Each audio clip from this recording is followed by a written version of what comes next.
Cerita diawali dengan memperlihatkan seorang pria yang sedang berjalan sambil menenteng dua buah koper. Sebelah kiri adalah koper berisi alat anti peledak, sedangkan yang sebelah kanan adalah perangkat mesin waktu portable, sehingga diketahuilah jika pria ini adalah seorang agen penjelajah waktu yang sedang dalam misi mencegah ledakan sebuah bom.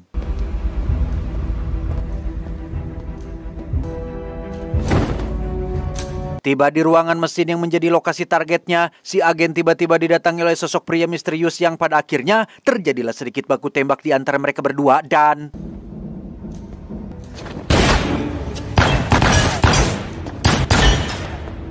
Setelah berhasil mengusir pria itu, si agen langsung menyalakan alatnya, tetapi... Ya, si agen terlambat mencegah ledakannya yang justru malah mengakibatkan wajahnya hangus terbakar. Di saat yang bersamaan, si pria misterius itu muncul lagi, tapi bukan untuk membunuhnya, melainkan ingin mendekatkan perangkat mesin waktunya agar si agen bisa pulang ke tempat aslinya.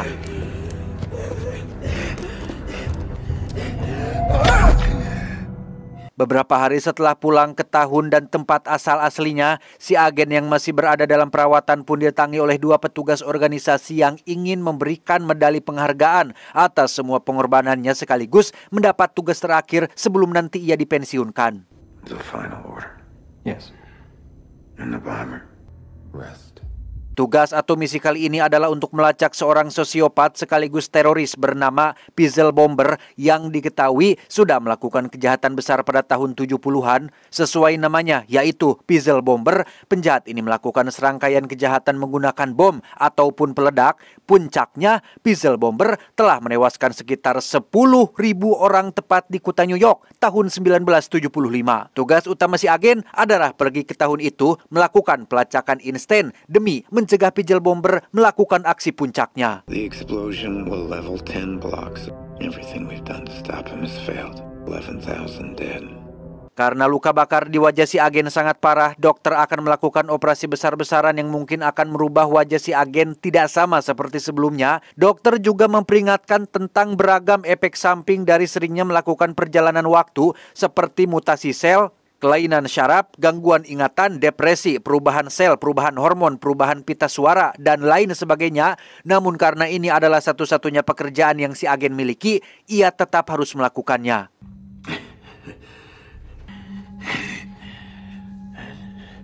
Singkat cerita, setelah si agen pulih dengan penampilan barunya, ia diberikan beberapa hal untuk persiapan seperti jam tangan, senjata api untuk melindungi diri, termasuk tentu saja satu perangkat mesin waktu yang menjadi alat utama ia pergi menjelajah waktu. We were born into this job.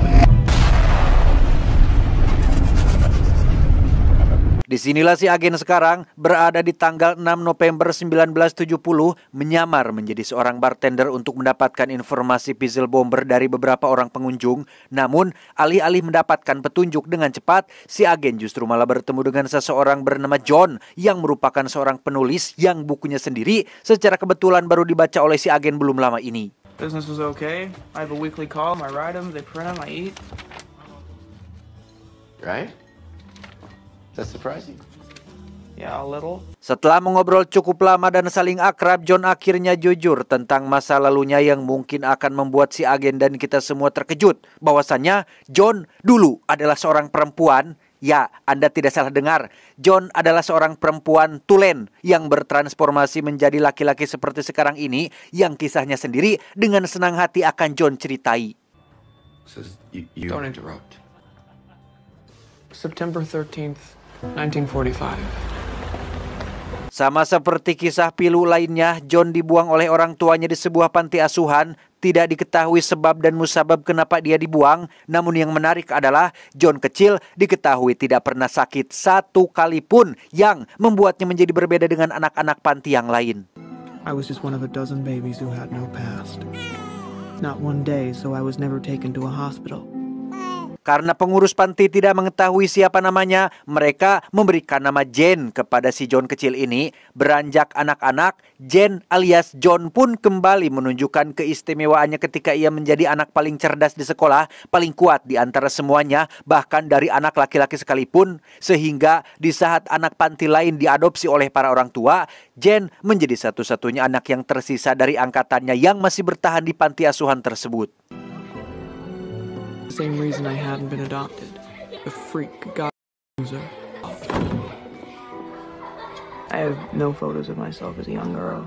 Suatu hari secara mengejutkan Jen kedatangan seseorang yang ingin mengadopsinya, tapi bukan dari kalangan keluarga konvensional, melainkan dari sebuah organisasi rahasia pemerintah yang diwakili oleh seseorang bernama Mr. Robertson yang mengaku tertarik dengan kecerdasan dan ketangguhan seorang Jen untuk direkrut menjadi bagian dari organisasi mereka. That's true. As well as strong physical abilities. I hear you're a bit of a backyard brawler. Selama berbulan-bulan Jen menjalani pelatihan fisik dan mental untuk tujuan yang katanya menjadi astronot dan pergi menjelajahi luar angkasa, di mana Jen kembali mengejutkan semua orang ketika ia mendapatkan nilai tertinggi dalam setiap mata pelajaran atau aspek yang dipelajari. Namun gara-gara temperamennya atau arogansinya yang menghajar salah satu kandidat yang sering mengejeknya, Jen alias John akhirnya dikeluarkan. Namun Mr. Robertson berjanji akan berusaha berbicara dengan para dewan agar Jen bisa dikembalikan. I'll do everything to get you re-enlisted. I had to support myself. I couldn't rely on Mr. Robertson's promise to see me through. Setelah dikeluarkan dari organisasi, Jen menyambung hidup dengan bekerja sebagai asisten rumah tangga, pengasuh, atau apapun yang ia bisa kerjakan. Sadar jika karir dan masa depan sangat penting, Jen juga mendaftar di salah satu universitas dan mengambil mata kuliah malam yang secara kebetulan mempertemukannya dengan seseorang yang sangat tampan, kaya, menawan, yang entah seperti apa wajahnya. I couldn't believe it. It was a quote by Abraham Lincoln, and I was thinking the exact same thing. What are the odds? Beberapa waktu berlalu, Jen dan si pria akhirnya jadian dan beberapa kali sempat melakukan begituan. Sampai satu malam ketika mereka duduk bersama di taman, si pria mendadak izin ke belakang sebentar dan akhirnya ia pun lenyap, hilang, kabur, pergi tanpa pernah kembali lagi. Maybe he had a good reason. Okay. Somehow I'd managed to convince myself that it had been all for the best. Tak lama setelah kekasih misteriusnya menghilang, muncullah Mr. Robertson yang datang untuk merekrut Jen kembali ke organisasi.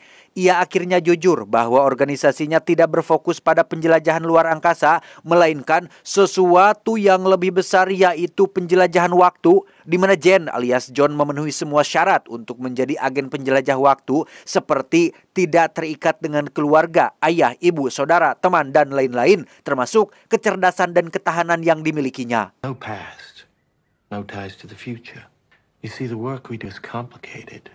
Dan tepat saat Jen punya harapan untuk bangkit, ia diketahui sedang hamil hasil hubungannya dengan sang kekasih misterius yang mengakibatkan Mr. Robertson batal merekrutnya. Yang singkat waktu setelah Jen selesai melahirkan, dokter pun datang untuk memberitahu sebuah kabar mengejutkan, bukan tentang bayinya atau kondisi kesehatannya, melainkan kondisi tubuh dan organ intim Jen. Bahwasannya Jen alias John diketahui memiliki 2 set utuh alat kelamin, ya laki-laki dan perempuan, yang karena rahimnya bermasalah, mereka terpaksa harus menghilangkan organ perempuannya, yang dengan kata lain, mulai hari ini, Jen adalah resmi menjadi seorang laki-laki tulen.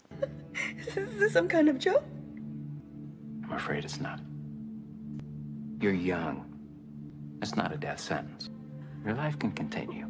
Kesialan Jen tak berhenti sampai situ saja. Ia kembali harus menerima fakta menyedihkan saat bayinya yang masih berada di ruang persalinan tiba-tiba diculik oleh seseorang tidak dikenal, sehingga dengan semua nasib buruk yang menimpanya, Jen pun menetapkan diri untuk menjadi seorang laki-laki, sempat bekerja di restoran sebagai seseorang yang dianggap laki-laki, sampai akhirnya memutuskan untuk menjadi seorang penulis dan merubah namanya menjadi John seperti yang kita lihat saat ini. The manuscript was for real-life tales, and a total in 4 months I typed 6 letters in one manuscript, magazines, and studied them. Selesai dengan cerita masa lalu John, si agen akhirnya jujur bahwa dirinya adalah seorang agen penjelajah waktu, dan salah satu anak buah Mr. Robertson menyadari bahwa John alias Jen punya potensi besar untuk menjadi seorang penjelajah waktu seperti dirinya. Si agen pun mengajak John pergi ke gudang untuk diperlihatkan langsung dengan perangkat mesin waktunya. It will calculate a discrete arrival location. What? It's a time machine. Why do I need to close my eyes? Dan ya, si agen membawa John ke tahun 1963 ketika ia masih bernama Jane dan masih berstatus perempuan dan berkuliah di salah satu universitas. Alasan si agen membawa John ke tahun ini adalah untuk membantunya membalaskan dendam kepada sang kekasih misterius yang diketahui muncul pertama kali di universitas ini. Sebagai timbal balik atas bantuannya, John harus mau membantu si agen memburu target misinya, yaitu si Pizzle Bomber apabila ia sudah selesai dengan misi balas dendamnya. Right.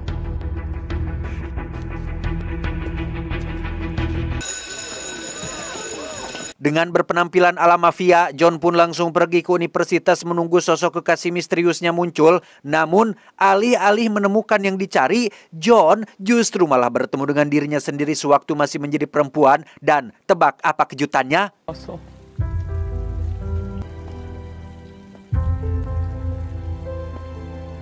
Ya, sosok kekasih misterius yang selama ini dicari-cari tidak lain dan tidak bukan ternyata adalah dirinya sendiri. Wanjir. Melihat fakta itu, si agen pun sama terkejutnya dengan kita semua yang menonton sehingga menyadari rencana ini tidak berjalan lancar dan malah berantakan dan malah menimbulkan fenomena paradoks. Si agen pun memilih pergi tanpa izin meninggalkan si John dan tetap fokus pada misinya untuk menangkap si Pizzle Bomber sendirian.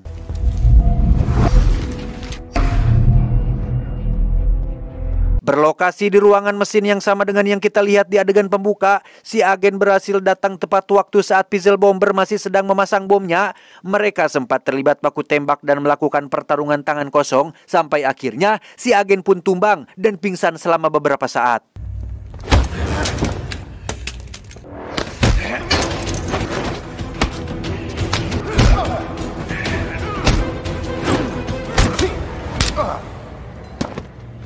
Ketika siuman, si agen sudah kehilangan Pizzle Bomber yang kabur entah kemana. Yang ia temukan justru adalah dirinya sendiri yang sedang terbakar wajahnya persis seperti di adegan pembuka. Dan ternyata orang yang sudah menyelamatkannya dengan mendekatkan perangkat mendesin waktunya tidak lain dan tidak bukan adalah dirinya sendiri.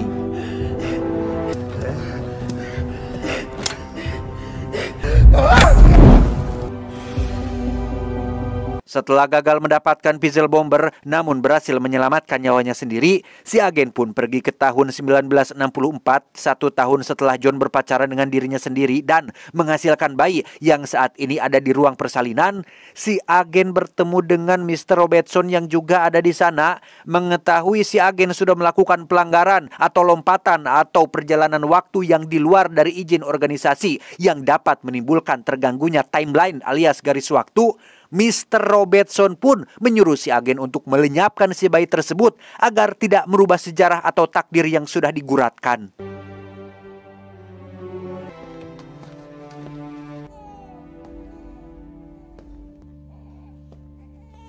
Dan ya, lagi-lagi terjawablah siapa orang yang sudah menculik bayi John dari ruang persalinan.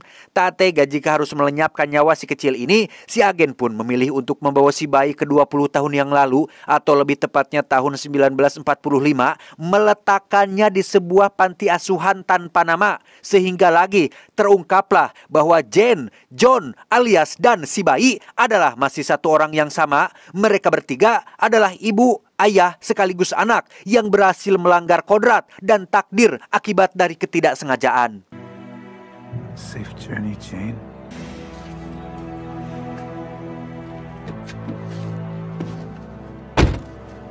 Selesai dengan si bayi, si agen pun pergi ke tahun 1963 untuk menjemput John. Di mana malam itu adalah malam terakhir Jane melihat dirinya sendiri, yang ternyata kepergiannya bukan disebabkan lari dari tanggung jawab atau punya tambatan hati lain, melainkan harus kembali ke tahunnya untuk melanjutkan hidup di garis waktu yang sebenarnya.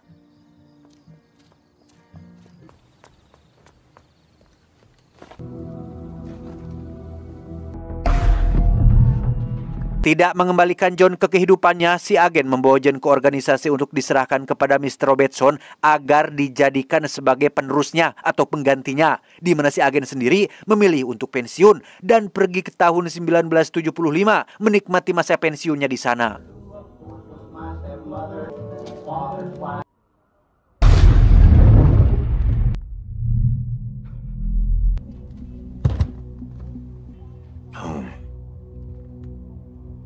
Beberapa waktu menikmati masa pensiunnya, si agen nyatanya masih penasaran dengan sosok Pizzle Bomber yang memang hidup di tahun itu, yang setelah beberapa bulan melakukan penyelidikan mandiri di luar dari organisasi, si agen secara mengejutkan berhasil menemukan lokasi Pizzle Bomber dan langsung meluncur ke sana untuk melihat seperti apa bebenguknya. Don't ever exceed the jump. The snake.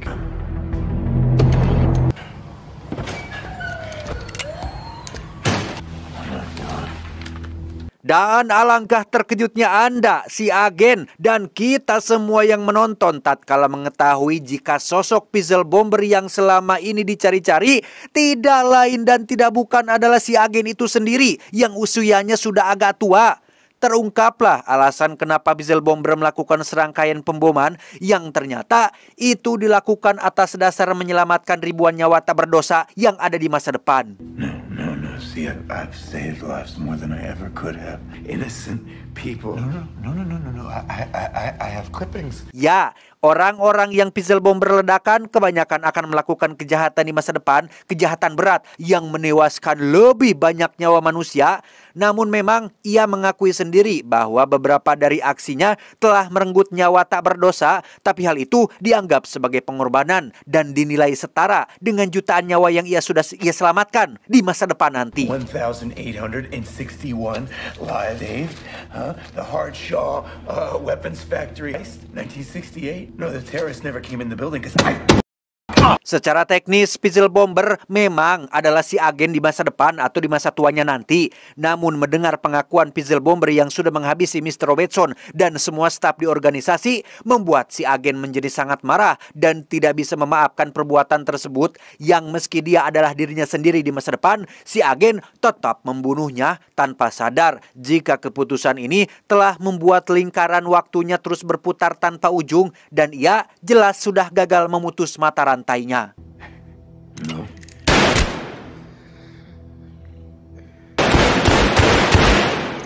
Jangan dulu beranjak dari tempat duduk Anda, karena kejutan sesungguhnya akan terungkap di sini. Anda ingat sewaktu dokter di organisasi memperingatkan si agen tentang efek samping dari seringnya melakukan perjalanan waktu? Ya, salah satunya adalah gangguan ingatan. Tebak di mana letak kejutannya? Ya, si agen ternyata adalah si John, Jen, si bayi, dan tentu saja adalah Pizzle Bomber itu sendiri. Akibat mengalami gangguan ingatan, si agen tidak ingat dengan masa lalunya sendiri, termasuk tidak bisa mengenali wajah dirinya sendiri di masa lalu. Masih segar di ingatan kita semua jika wajah si agen yang kita lihat saat ini adalah hasil dari operasi setelah mengalami insiden terbakar di ruangan mesin. Yang lucunya adalah semua hal yang terjadi, semua konflik yang terjadi adalah dibuat oleh si agen itu sendiri. Bahkan 90% karakter yang kita lihat sepanjang durasi adalah masih satu orang yang sama. Terakhir, sebagai tambahan, ada satu pertanyaan besar tentang sosok Mr. Robertson yang tiba-tiba muncul dan menghilang. Mungkinkah dia masih satu orang yang sama dengan mereka semua? I miss you dreadfully. Tamat, ending yang sangat melawan kodrat ilahi. Pesan yang bisa kita ambil dari film ini adalah segala sesuatu pasti punya batasan, punya limit. Seperti halnya manusia yang terlahir ke muka bumi ini, ada batas waktu dan pada akhirnya semua akan menemukan titik batas itu. Pertanyaan untuk teman-teman, siapa atau apa satu-satunya yang tidak punya batasan? Saya John mewakili jajaran direksi yang bertugas mengucapkan terima kasih dan sampai jumpa di video selanjutnya. Adios, kongkorong rantai Abu Jahal. Cuau, cuau, cuau.